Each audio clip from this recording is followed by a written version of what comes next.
Hey everybody, welcome to another episode of The Bitter Pill, the show where we talk about bitter pills of truth that people would rather not swallow. And last time, the bitter pill that I discussed was the fact that AOC and Bernie Sanders and the squad and other politicians of their ilk are not who they claim to be. That is, they are not the champions of progressive legislation and leaders of movements for social change that they present themselves as being. And I present a lot of evidence in that regard, so go check that episode out if you want. I'm probably going to do a written version of that so that people can better use it as something to refer to when they want to find out a specific fact about these politicians' rhetoric or records. So I'll hopefully do that soon. Anyway, without further ado, what I want to talk about today is something that's been kind of a subject of a lot of outrage the last few days, including outrage on my part, and I think justifiably so, as I'll argue. And that's this interview that AOC recently gave to, where is it? Sorry. The Democratic Socialists of America. She did an interview back in January, just after Biden was inaugurated, and it just came out in the latest issue of the DSA's publication. I guess it comes out quarterly. This says spring 2021. Anyway, without further ado, let's have a look. So first of all, they give AOC this glowing introduction. She's actually a member of DSA, although not a particularly active member in terms of participating in DSA itself. But they say Bronx Congresswoman Alexandria Ocasio-Cortez, best known as AOC, is DSA's foremost socialist superstar. Her June 2018 primary win, a 29-year-old taqueria bartender defeating the third most powerful Democrat in the U.S. House of Representatives, inspired up to 10,000 people to join DSA. The Netflix documentary Knock Down the House details her life story leading up to that victory. Since then, her influence has only grown. Earnest, fun, relatable, and fierce, she became one of Congress's best-known members overnight and used the attention to pull the national conversation leftward. In October 2019, her endorsement revivified Bernie Sanders' campaign following his heart attack. Today, with over 12 million Twitter followers, her picture on the December cover of Vanity Fair and mass cultural appeal to teens in the not yet political, she continues to use her unasked for celebrity, right, to build support for Democratic Socialist agenda. On January 28th, more than 250,000 people streamed her. Well, anyway, yeah, it's pretty gushing. So they talk about how she wound up joining DSA and why she liked them. I'll put a link to the interview in the description of the video. But I just wanted to look at some specific highlights. For one thing, there seems to be an awful lot of emphasis on her part, now that she is an elected official, on electoral politics. She says there's a lot of work that we can do outside of electoralism, but there's critical electoral work to be done as well. I think the strategy of supporting candidates when that strategy is very calculated, focused, precise, when we aren't casting our net too wide beyond the capacities of any given local organization, is extremely effective. Mounting continued primary challenges or just supporting candidates in general, putting candidates in open seats, I've seen the impact of it from the inside. How much even incumbent members of Congress will totally reinvent themselves in a far more progressive direction because they know that their communities are watching. So, who are you talking about, AOC? Who has totally reinvented themselves in a progressive, far more progressive direction in Congress? I can't think of anybody. If there were such people, I think we would have some legislation to show for it, or some public battles over progressive legislation, such as Medicare for All, which didn't come up for a vote. It never has come up for a vote on the floor of the House, even though there have been opportunities to push for that. if this were the case. In the best case scenario, we get incredible new members of Congress, or we win those open seats. Rashida Tlaib was an open seat. And at worst, we get almost a radical change in the agenda of the incumbent that is presently there. So, for example, notice the radical change in the agenda of Nancy Pelosi that there's been since, God, I'm blanking on his name, the progressive challenger who ran against her in San Francisco. This is driving me nuts. Who ran against him? I can't believe I can't remember his name.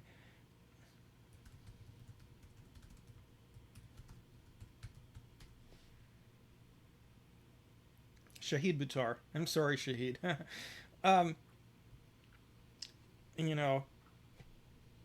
You can go down the list of people who've been challenged by progressive Democrats for their seats, who are doing the same damn thing they've always done. And even as we'll discuss, or as I discussed last time, the leftists or socialists, allegedly socialist members of Congress, such as AOC or Ilhan Omar or Bernie Sanders, are not radicals in terms of the way they speak and act and vote by any means. So there's that.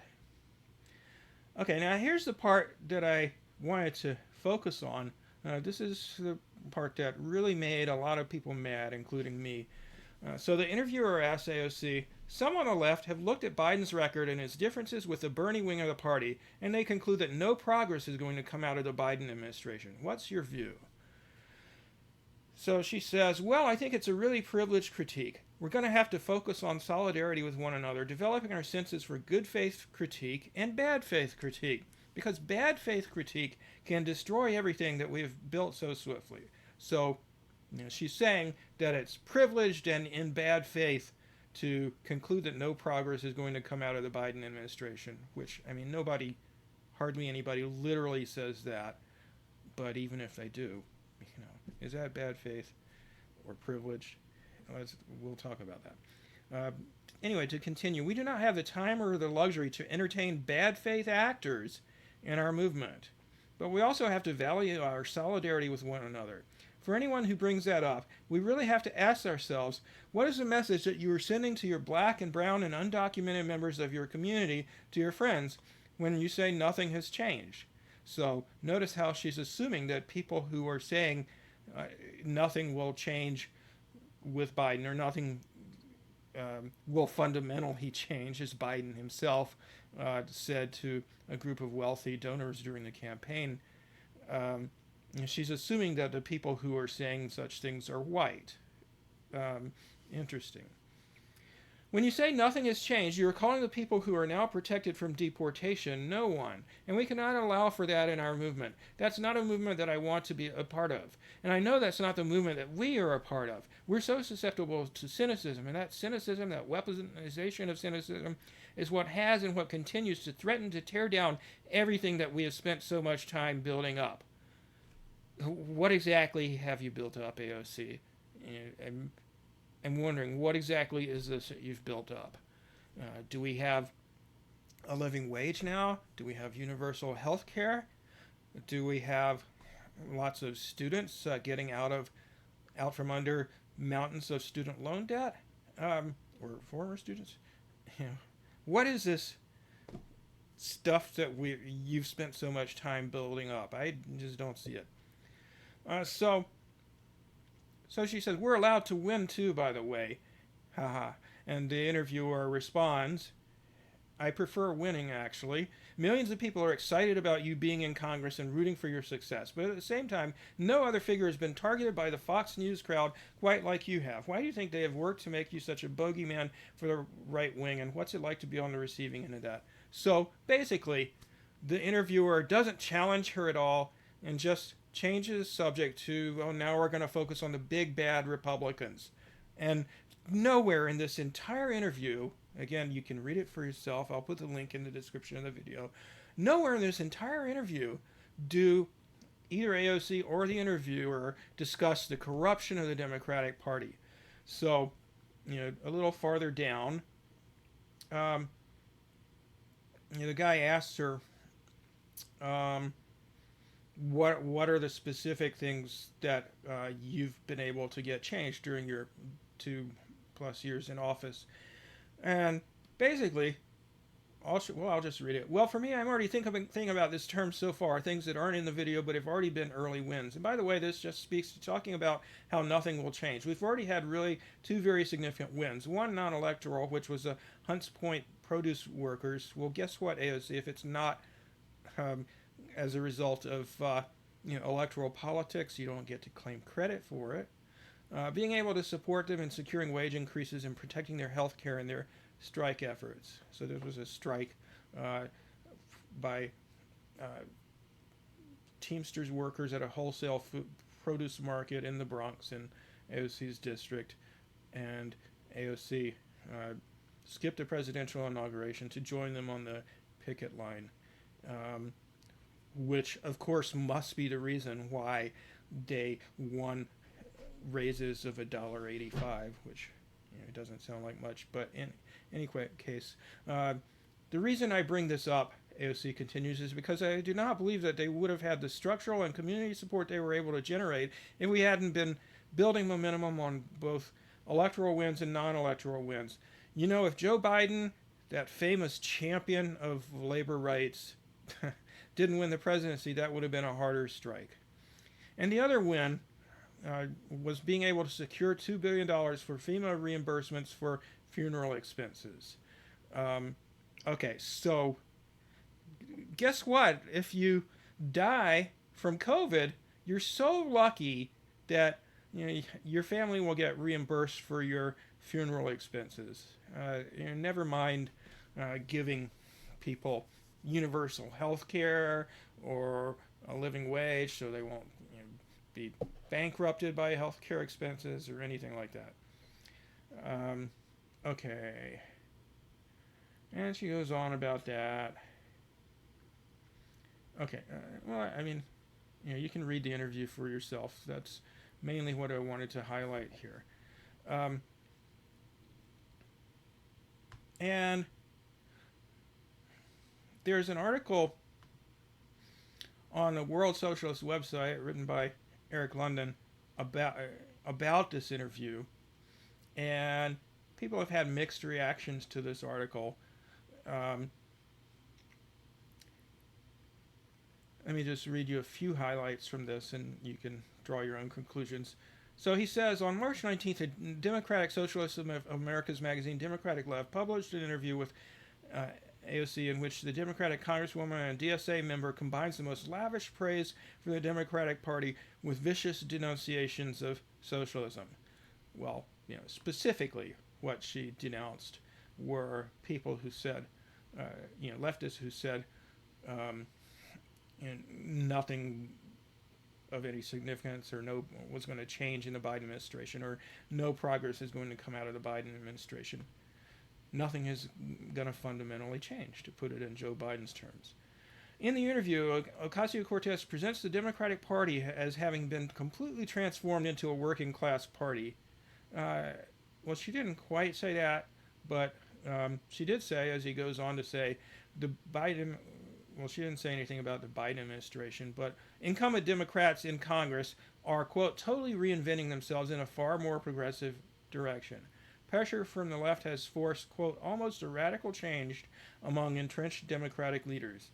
What is needed, she says, is a turn deeper into Democratic Party electoral politics. The only barrier to the Democratic Party establishment achieving perfection is left-wing opposition. Well, not quite what she said, but, basically, his point is that AOC, who came to fame by criticizing the Democratic establishment and posturing as an outsider, has now transformed herself into, one of the establishment's fiercest defenders, and a critic of those who would say that nothing significant is going to change under the Biden administration. Okay, so he quotes her response that I just talked about. Um, oh, I know what I wanted to you know, discuss with you. Um, just this claim that there are these white, bad. She makes it pretty clear implicitly that she's talking about white leftists here.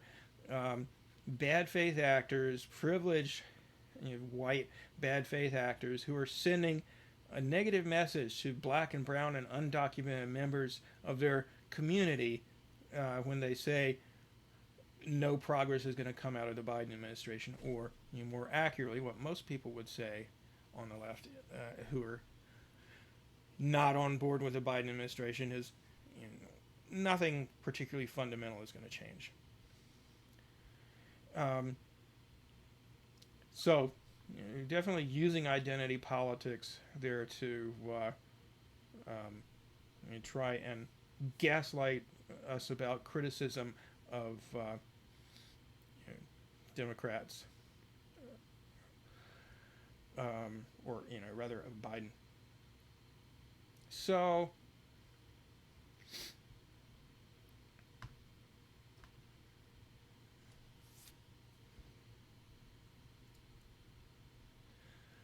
back to the question that I wanted to focus on here, which is who is this sort of criticism that little or nothing of importance is going to change under the Biden administration versus the Trump administration. Where's that critique coming from? Who's making it? And also, how does the fact that someone says nothing will change, as opposed to, for example, something along the lines of nothing will fundamentally change, something similar to what Biden himself said, how does that make them privileged or bad actor just because they made a blanket black and white statement as opposed to something a little more nuanced?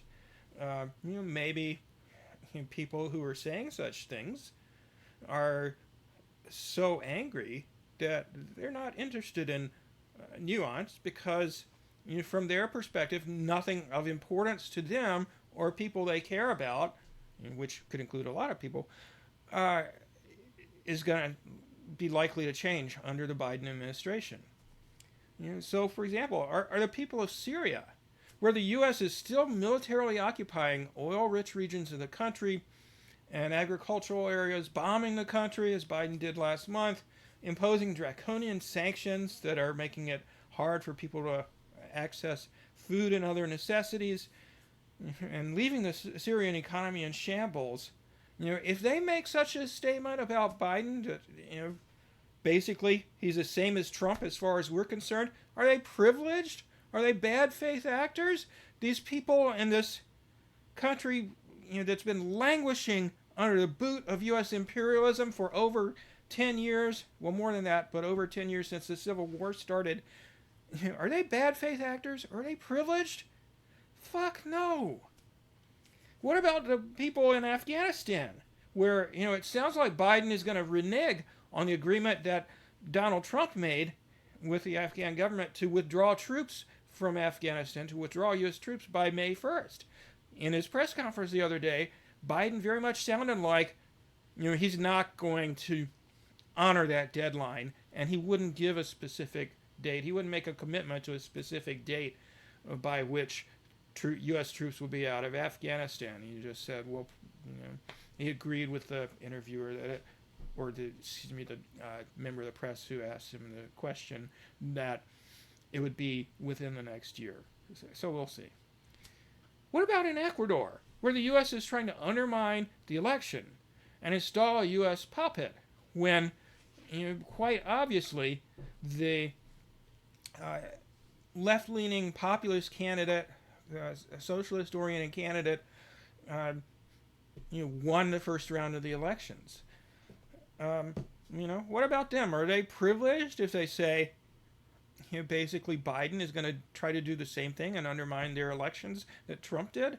What about Honduras? The people there are still suffering under an illegitimate far-right regime that is, a successor of various right-wing regimes that have ruled since Biden himself was the vice president, and a U.S.-backed military coup overthrew the elected Honduran government in 2009.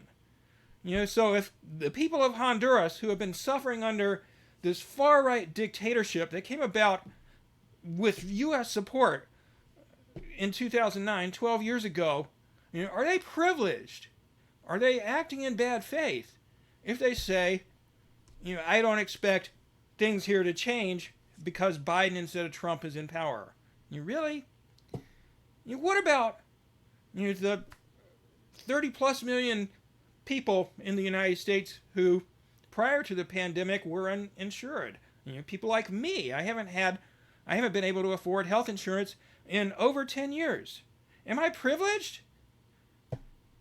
Or the 15 million people who've lost their employer-provided health insurance as a result of being laid off during the pandemic. So, they're privileged too? What about homeless people? Every day when I go for my daily run, I pass through massive tent cities of homeless people here in this supposedly progressive enclave, a Midwestern college town where overwhelmingly elected officials locally are Democrats. And still, they sit there and do nothing as large numbers of people in this town remain homeless. What about people working full-time for poverty wages when the House Democrats like AOC passed up an opportunity to pressure other members of Congress and Joe Biden to put a $15 minimum wage into the COVID relief bill? What about people facing potential eviction? What about the people of Flint, Michigan, or other places that have been poisoned by the actions of corrupt politicians and corporations, like former Governor Rick Snyder in Michigan, who oversaw the poisoning of the people of Flint, and who the Biden administration happily accepted an endorsement from during his election campaign? Are those people who are suffering from all kinds of illnesses as a result of lead poisoning and bacterial contamination, are they privileged when they say, nothing here has changed under either a Democratic or a Republican administration? When is our change coming, Joe Biden? What about those languishing in the hellholes called prisons in this country, often for offenses that they shouldn't be in prison for? What about immigrant children suffering in so-called influx overflow facilities, as AOC recently euphemistically called the very same thing that she called cages when Trump was president? Remember that? AOC talking about, we've got to do something about Trump putting kids in cages. And now the same exact facilities are influx over facilities. But I guess if those kids said, well, I'm still in a cage, when's Biden going to help me? Are they privileged, AOC?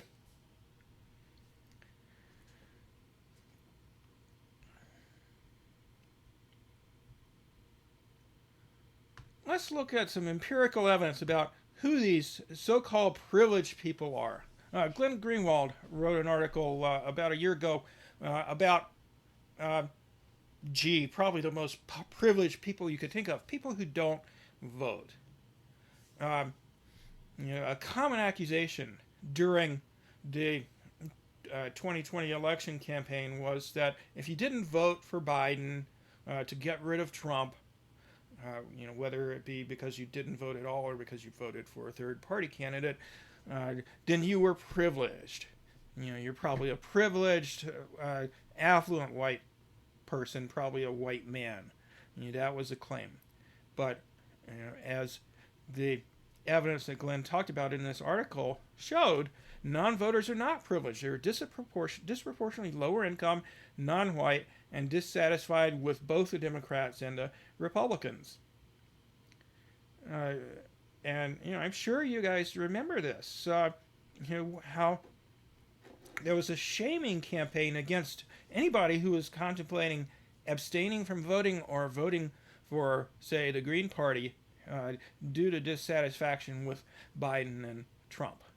Um, which I guess it was a foregone conclusion from about February when Obama pressured other Democratic candidates, except Elizabeth Warren, who was competing for the same pool of votes as Bernie Sanders, dropped out of the Democratic Party race. It was kind of a foregone conclusion that Joe Biden, this accused rapist and sexual harasser with his atrocious political record over the past 50 years, that he was going to be our standard bearer against Donald Trump. The premise invoked for this tactic of shaming those of us who didn't want to vote for Biden is that not only those who are sufficiently privileged have the luxury of choosing not to vote, meaning that non-voters are rich and white and thus largely immune from the harmful consequences of a Trump presidency, which largely fall on the backs of poorer and non-white Americans. This tactic rests on a caricature. It is designed to suggest that the only people who make a deliberate and conscious choice not to vote due to dissatisfaction are white trust fund leftists whose wealth, status, and privilege immunize them from the consequences of abstention.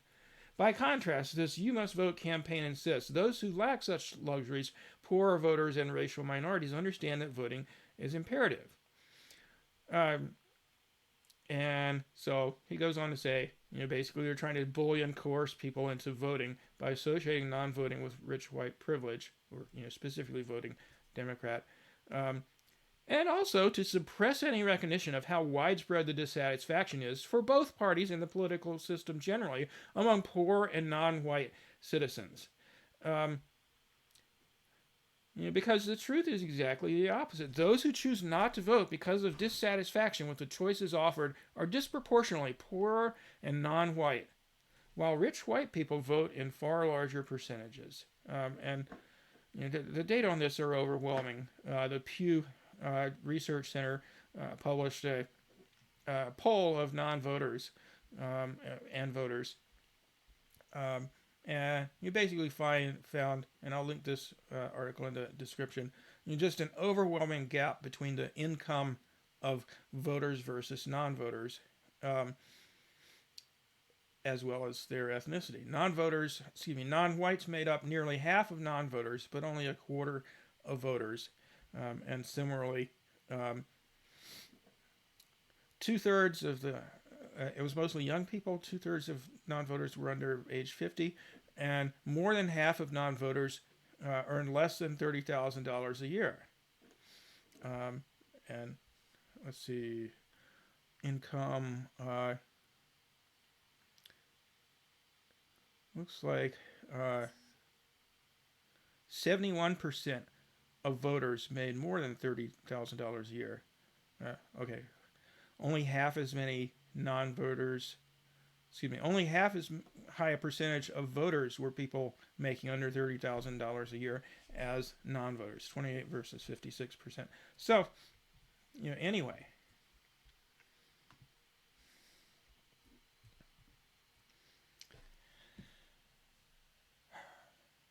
What the hell has Joe Biden done?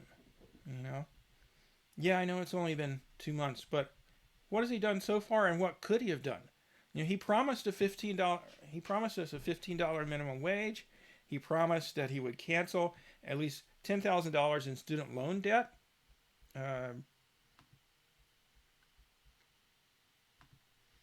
Which he could have done just with a stroke of a pen. He didn't need Congress's input at all.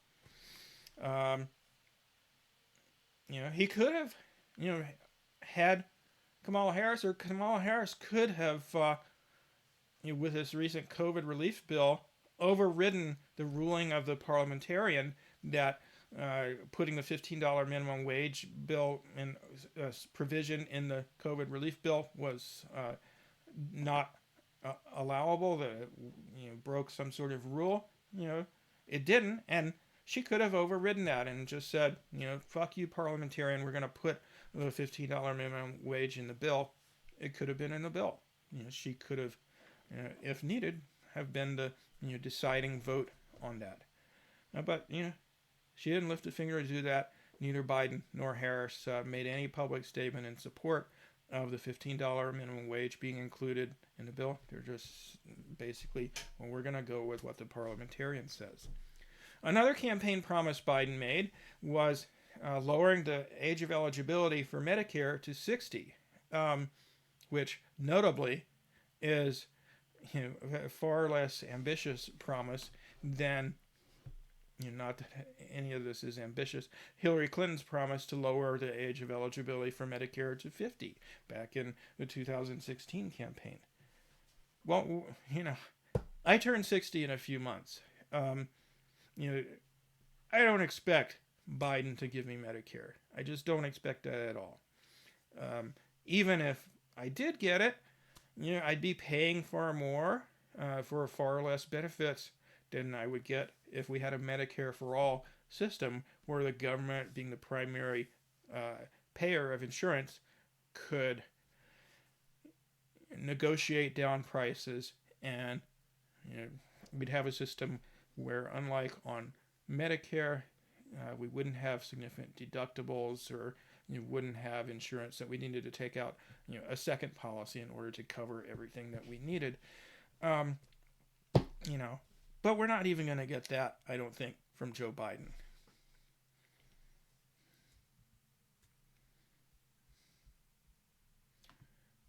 Let me just leave you with how I summarized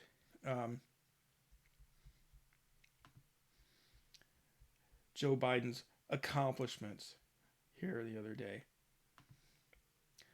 What is Joe Biden, or rather, what if the quote Biden-Harris administration, they've taken to calling the administration the Biden-Harris administration rather than just the Biden administration, as we usually refer to administrations by who's the president. Don't mention the vice president. But anyway, so what he's done, he's deliberately killed $15 minimum wage by not overruling the parliamentarian. He's bombed Syria. He hasn't provided student debt relief, which he could have done himself without any assistance from Congress. And he lied about giving us $2,000 COVID relief checks. Remember, he and the Georgia Senate candidates, Democratic Senate candidates, Ossoff and Warnock, got on TV and said very explicitly, if you get us elected, if you get us a Democratic controlled House, a Democratic majority House, we're going to give you $2,000 checks. They're going to be in the mail, right after we get there. And what did we get? We got $1,400. And they, including Bernie Sanders, gaslit us and claimed that that wasn't what they had promised us, that they had promised us $1,400 in addition to the $600 that we were given back in December.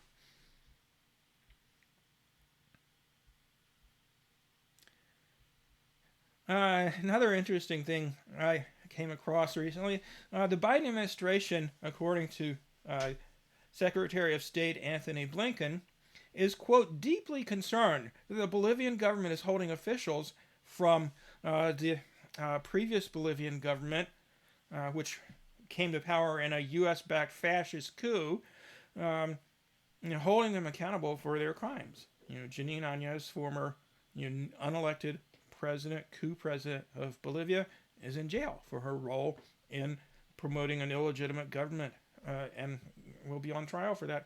As well she should be. But the Biden administration is deeply concerned that the Bolivian government is violating human rights by detaining and trying people who committed crimes against the people of Bolivia.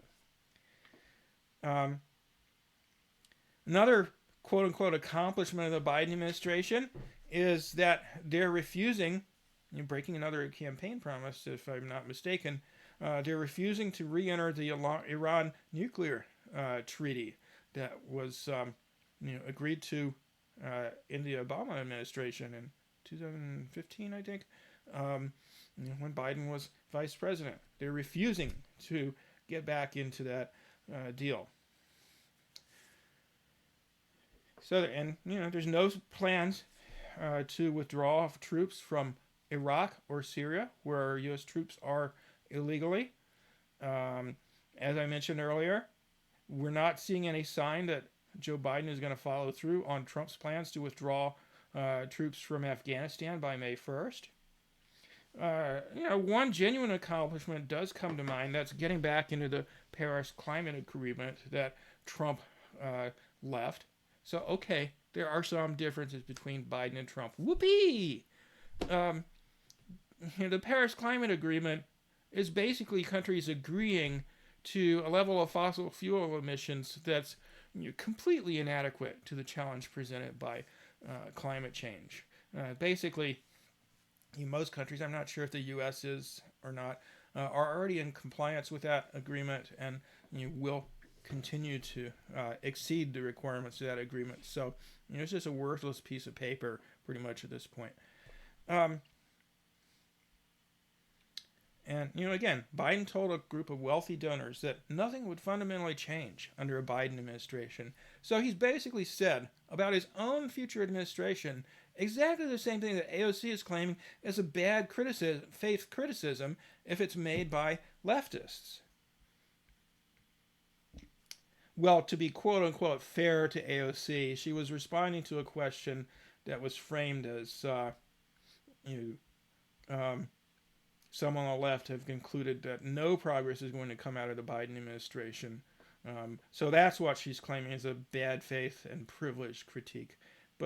And the people who make that critique are bad faith actors. But come on, whether people say nothing's going to change under the Biden administration or nothing fundamentally is going to change, as we've already discussed, odds are that criticism is coming from people who are frustrated and mad as hell that we've got two corporate-backed parties that are warmongers and that are not doing anything to meet the needs of the overwhelming majority of people in this country, people who lack universal health care, who don't have, are not granted the right to a living wage, who many of whom are piling up mountains of student loan debt. Their communities are poisoned by toxins that no politicians from either party have done very much to try to clean up. Climate change is out of control, So, please tell us, AOC, how we're privileged for saying, Joe Biden is horrible. It's not much of an improvement, if any, from Donald Trump. Who, in the end, are the privileged bad faith actors, AOC? I think the evidence overwhelmingly suggests that you are a bad faith actor, not us. Okay, that's all I wanted to tell you guys today. Please like and share and subscribe to the channel, and I will see you next time. Peace.